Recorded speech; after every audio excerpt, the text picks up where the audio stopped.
All right, so tell me about the one and only time you got arrested. All right, so the one and only time I got arrested. All right, picture it. I was just out of high school, probably like a year. Now, people that know me, I actually didn't graduate traditionally. I actually ended up getting my GED down the road, so before I got kicked out, which should have been like the year I graduated. Me and one of my old friends, Tony, I don't really chop it up like that no more, but at the time we were like best friends. And don't get confused with my brother, Tony, may he rest in peace. So anyway, at this time, I got kicked out the house, and I'm staying with one of the kids in the neighborhood, JB. And like I'm staying in their guest room. I'm working at Kroger, trying to figure out what it is I want to do with life because I'm like really like 18. I'm really young, and we get to talking and want to do pranks. At this time, YouTube was like getting up there, like to the point to where people were getting YouTube partnerships and things like that. So me and my homie had a plan. Was like, hey, what would be fun is we basically go up into the high school, pretend to be new students, go to class all day, see how far we can get before we get caught. Now, hearing that now, I know how stupid it was, but at the time, it sounded like a fun idea. It sounded like the most they would have done was like kick you out. So anyway, so we get up in the morning, we go to the school, walk right in with everybody else, because the security was just that great, right? So we walk right in, and I think we went to like a couple classes. We even had a freestyle session in the middle of the hallway with a couple of kids that we was cool with at the time. And literally, we go in, we're like, hey, we're so-and-so. I think we may have given fake names, I'm not entirely sure.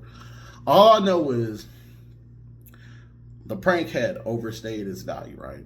We overstayed our welcome. And I went and I was like, okay, we was in the hallway, and I was like, bro, I think we've had our fun. Let's go ahead and go. Now, we're in the middle of the high school, and there's like a bunch of different exits. But there was a door that was like over that direction right there. Because at the time, they had to get trailers because of the overflow of students. They had different trailers for different classrooms and things like that. I don't know if y'all remember when that happened. So the door's right there. Freedom is right there. And I'm like, let's go. And my boy gonna be like, hold on real quick, bro. Let's at least go to the first lunch. One of my homies and them said they're gonna give me a ham sandwich. Then there was another girl that said, hey, we're having a party tonight. So all these two things, all he's thinking about is a party and a ham sandwich. In my mind, I'm like, I don't know.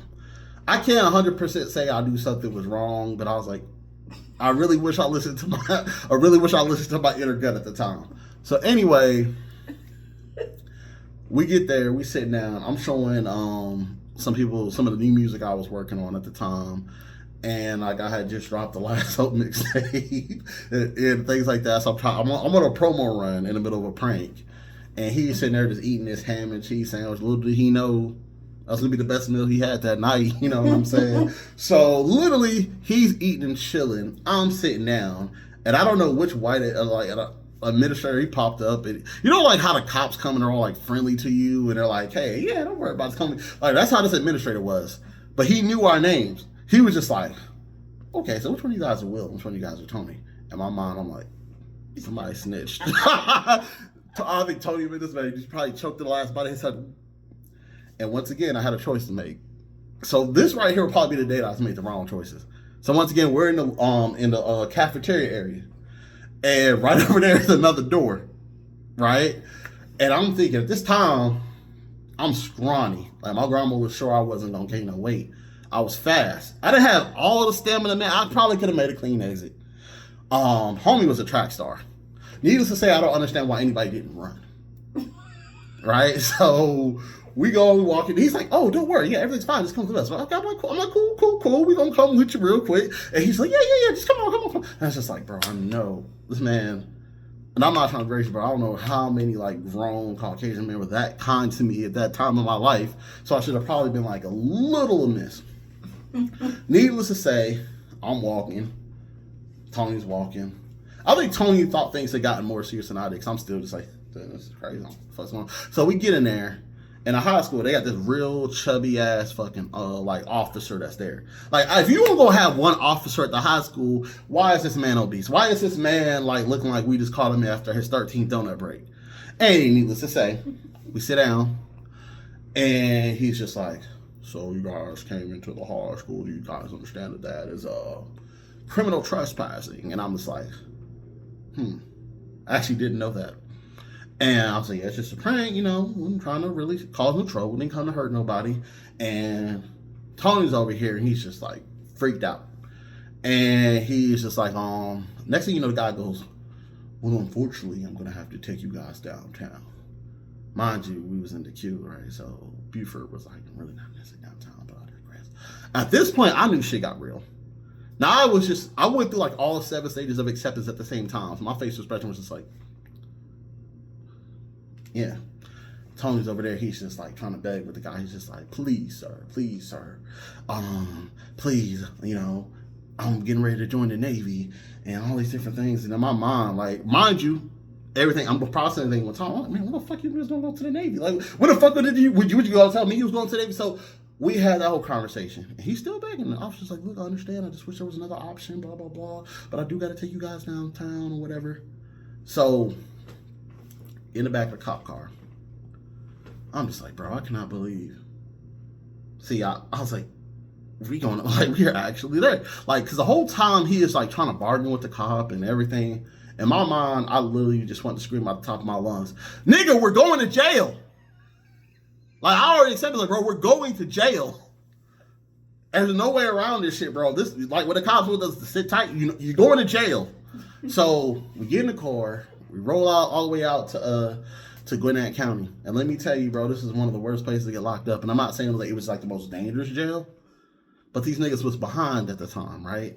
So we get in there, and there was like younger cops, you know, check you out and shit, make sure you got nothing there. It was all like, oh, you guys didn't have anything better to do today than criminally trespass? And I'm just like, bro, I didn't even know what criminally trespassing was until today, bro. Like, this is my word of the day kind of thing. And I'm like, oh, don't worry, you guys will be out in a couple hours. I'm like, I know, because ain't nothing, right? Tony, I don't think he really thought that, you know. So they went and they sat me down to the next to the young Asian kid. You know, he was a cool dude, and he was looking all terrified. And I was like, yo, what are you in for? Mind you, I knew I was about to get out sometime soon. This man is like tripping out. He's like, I'm looking at 10 years. And I'm like, why are you looking at 10 years? What'd you do?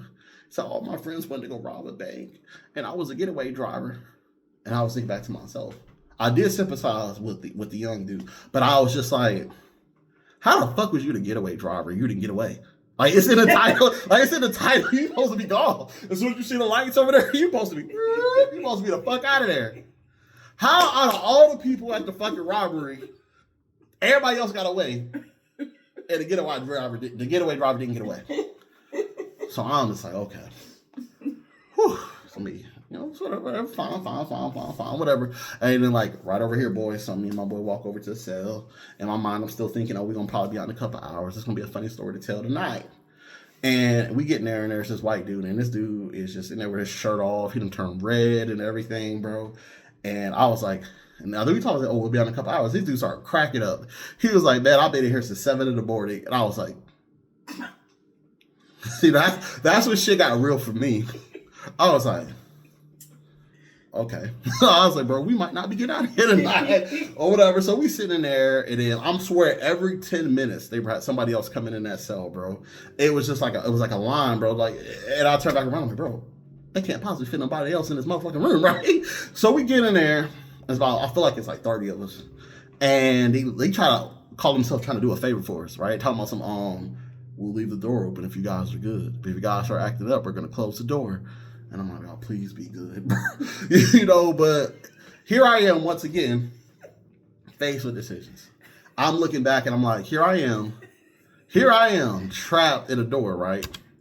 Trapped in a room with the door open, but I can't leave. So my mind is playing all kinds of tricks. So mind you, I've not been a person ever been in captivity ever in my life, right? So I'm tripping out. It gets a little later, right? And mind you, Tony, you remember how I told you how Tony was tripping over the sandwich a little earlier? That's going to come into play now. Because now niggas start to get hungry. Niggas start to get a little thirsty. And they come down and they're like, okay. And they give us, I still remember to this day, it was a peanut butter sandwich with a vanilla wafer launched on the side of the sandwich. And then they gave us, I think it was like a frozen apple orange. You know, like the ones you get in the little school, like the little circle ones? That shit was frozen. Them niggas was like, you got 15 minutes to eat this. I said, it's gonna take me like at least 17 to thaw the drink out. And mind you, I ain't up it or nothing like that. I just was not feeling the peanut butter lunch, and I wasn't feeling the sandwich. So I remember some guy, I think it was the same white guy from earlier. He was just like, "Hey, are you gonna eat your sandwich, man?" I'm like, "No, man, I'm not gonna eat that." He's like, "Can I have it?" I'm like, "Yeah, sure." My Tony tagged me, like, "Why don't you give me a sandwich, man? Why don't you, if you didn't want the sandwich, you should just offer the sandwich to me." I'm like, "Bro, I'm standing right here. I'm not eating a sandwich. All I care about is a drink. I'm just sitting there trying to get as much of the drink out as I can, right?" Then they sent us out there. I don't know what they were doing to the room. They sent us out there like a little, looks like a little waiting room area. And I remember like they had TBS on the Seinfeld's playing. And then they moved us back into the room. And mind you, at this time, they're like, "Oh, y'all start making some calls," right? And Tony is calling it. I don't know who the fuck all Tony was calling, bro. I'll tell you the truth. But he called JB and he let JB know we went to jail. Because JB knew about the prank. It's like, "Hey, that prank got us arrested." And JB was like, "I know, my parents are they're like, we're gonna figure out what we're gonna do. I think they're gonna get you guys out or whatever. I don't know, because they kind of want you to learn a lesson." And my mom, I'm like, "Bro, this is so stupid." I'm like, "Bro, they say we're gonna be out here for 2 hours, like 7 hours ago, bro." And I'm just getting really irritated because I'm looking out the window, right? And every time I turn around, like they're bringing like these officers food and wings and all this other shit, bro. And they're behind. Like these dudes did not care to process none of us, right? I get up there and they're just like, "Hey, do you know why you're in jail?" I'm like, "It's a prank, you know." And then they told us, I think it was like gonna be like the bomb's like $150, something crazy, like something real stupid. And I'm like, all right, whatever. I'm just chilling, something we're still gonna get out. And then Tony goes and he turns around, he's like, "No, could you please call your auntie?" Mind you, I just told you I kicked out the house, right? I told you I got kicked out. Y'all remember back, school back to the beginning of the video when I said I got kicked out of the house, he's like, "Can you call your auntie?" I'm like, "Bro, these niggas do not like me, bro." But he wouldn't leave me alone.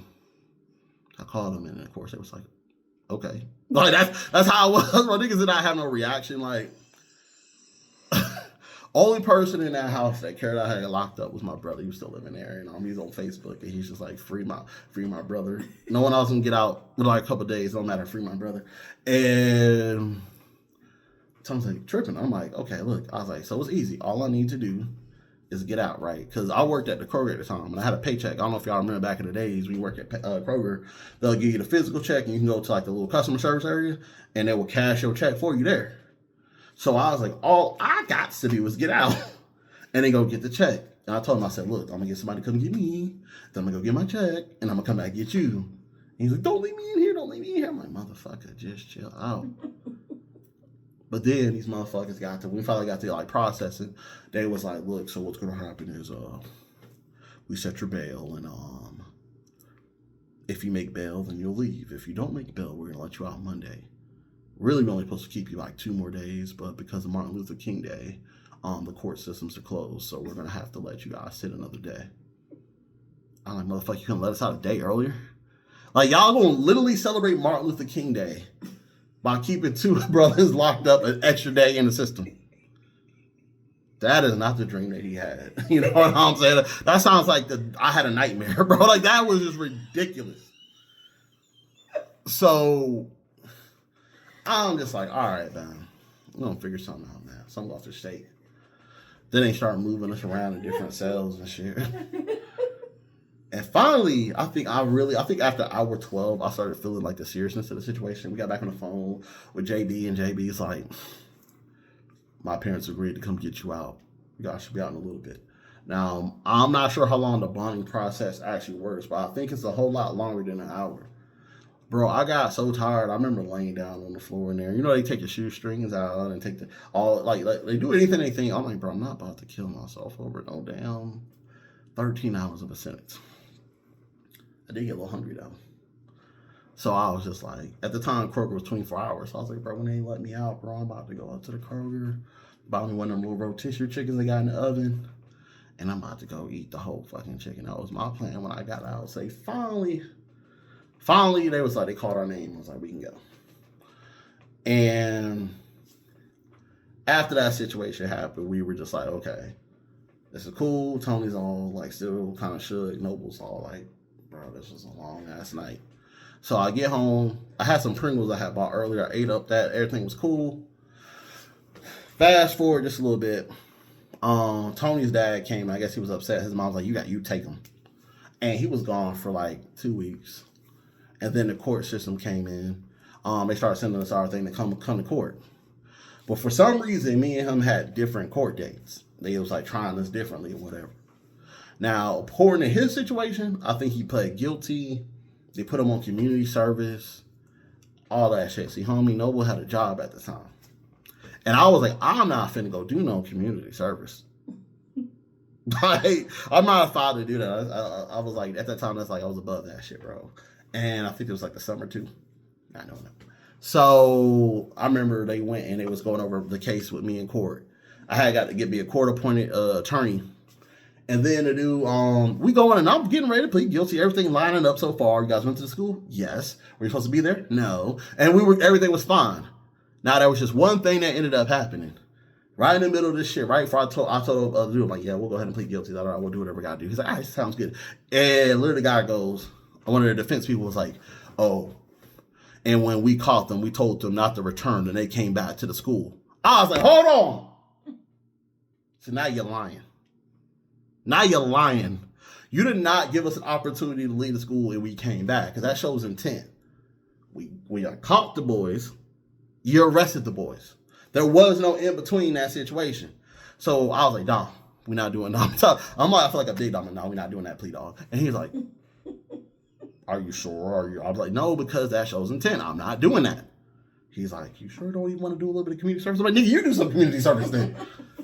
So he goes and he puts in a no contest on the status of the fact that they were not true in what they said. And mind you, he's already, at this point, told me doing community service. I went back up again. And I went in there, and there was a female judge. And let me tell you, these other people, bro, they wanted to nail me. They were trying to tie it to gang violence. And, he had got kicked out of school and all these different things. And they were trying to tie the prank to some kind of other shit that had already happened. But the judge was real cool. She was like, look, I don't believe that. I think they were just some stupid kids doing a prank. And after that happened, she looked at me and she was like, do you want to give your money to him for the rest of your life? She pointed at one of her like cops. And I was like, no, ma'am. I'm at Kroger, like I barely make enough as it is. I don't have money to give to your officer. And she's like, okay. And she was like, good. She put me on non-reporting probation, meaning, hey, I didn't have to go in. I didn't have to pay. All I couldn't do was not fuck up for a year. And I was good to go. Outside of that, everything else for the most part got expunged. Everything got worked out. That's war down the bridge. Not a day of community service yet. Point being, I guess the moral of this, because this is my first episode of Noble True Stories. I should have set up like one of those. What's that thing Jerry Springer had at the end of the show? It's like Jerry's thoughts. Fuck. Next time we'll be more prepared for some Noble's thoughts. Kind of be aware before you think of a prank. I would probably Google and figure out if it's a crime or not. I'm just saying, like, now as an adult, you know what's wrong with that.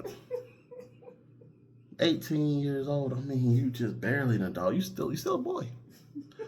So I guess that, like I said, there were some things I should have been better. One thing for sure.